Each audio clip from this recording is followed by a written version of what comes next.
91 সংখ্যক কোষাগাৰী শ্ৰীকৃষ্ণ ৰাস মহোৎসৱ জ্বালা অঞ্চলৰ আটাইতকৈ পুৰণি এখন ৰাস আৰু বাক্সা জিলা বোধহয় আমি জনাত এইখনে পুৰণি ৰাস।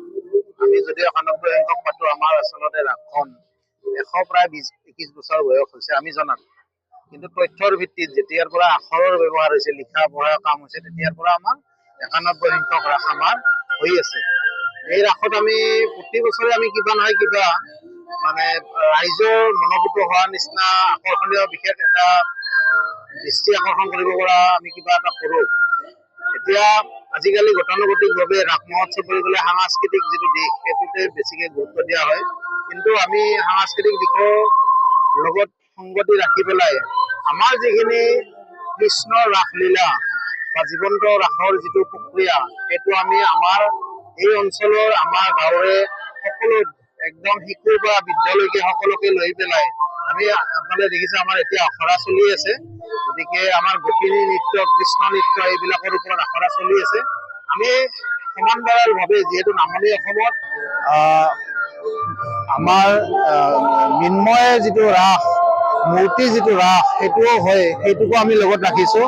আৰু আপাৰ আচামৰ যিটো বা আমাৰ সত্ৰীয়া যিটো কৃষ্ণৰ যিটো লীলা, সেইটোত আচলতে বাৰুকৈয়ে আপাৰ আচামত আমি দেখিবলৈ পাওঁ। সেই ৰাসলীলাটো আমি ইয়াতেও লাহে লাহে ইয়াৰ ধাৰাটো আমি আনিবলৈ চেষ্টা কৰিছোঁ। লগতে আমাৰ এই গোটেইখিনি লৈ পেলাই শিশুৰ পৰা বৃদ্ধলৈকে আমি বিভিন্ন কাৰ্যসূচী ৰাখিছোঁ, সকলোৱে আত্মীয়তাৰে আন্তৰিকতাৰে অংশগ্ৰহণ কৰিব পৰাকে। লগতে আমাৰ এই অনুষ্ঠানত ইয়াত বিভিন্ন ধৰণৰ ধৰ্মালোচনী সভা হ'ব, শিক্ষামূলক প্ৰতিযোগিতা হ'ব ছাত্ৰ ছাত্ৰীসকলক লৈ, আৰু আমাৰ আই মাতৃসকলক লৈ বিভিন্ন ধৰণৰ যাতে তেওঁলোকৰ আত্মবিকাশ ঘটিব পাৰে, তেওঁলোকে যাতে নিজক স্বাৱলম্বী কৰি আমি তেওঁলোকে যাতে আৰু ওলাই আহি সমাজক নেতৃত্ব দিব পাৰে, তেনেকুৱা ধৰণৰো বিকাশৰ ক্ষেত্ৰত অগ্ৰগতি ল'ব পৰা, সবলীকৰণৰ ক্ষেত্ৰত অগ্ৰগতি ল'ব পৰা আমি কিছুমান কাৰ্যসূচী ৰাখিছোঁ। সাংস্কৃতিক দিশত আমি ৰাইজক আপ্লুত কৰাৰ কাৰণে নীলম নয়না আৰু আমাৰ বিদ্যাসাগৰকে ধৰি বিভিন্ন সাংস্কৃতিক জগতৰ শিল্পীক আমি আমন্ত্ৰণ জনাইছোঁ। ঢুলীয়া থাকিব, ভাওনা থাকিব, ওজাপালি থাকিব, মৃন্ময় মূৰ্তিবিলাক থাকিব।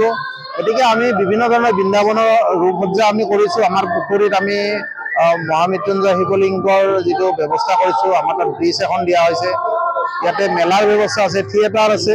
গতিকে সকলো দিশকে সাঙুৰি লৈ পেলাই এই অনুষ্ঠানটো আমি ৰাখিছোঁ, যাতে ইয়াতে সকলো ৰাইজে আহি উপভোগ কৰিব পাৰে। সকলো শ্ৰেণীৰ ৰাইজৰ কাৰণে সমান্তৰালভাৱে আমি কাৰ্যসূচী ৰখাৰ কাৰণে যত্ন কৰিছোঁ। ধৰ্মীয়ৰ পৰা শিক্ষাৰ পৰা আধ্যাত্মিকতালৈকে সকলো দিশ সাঙুৰি লৈছোঁ।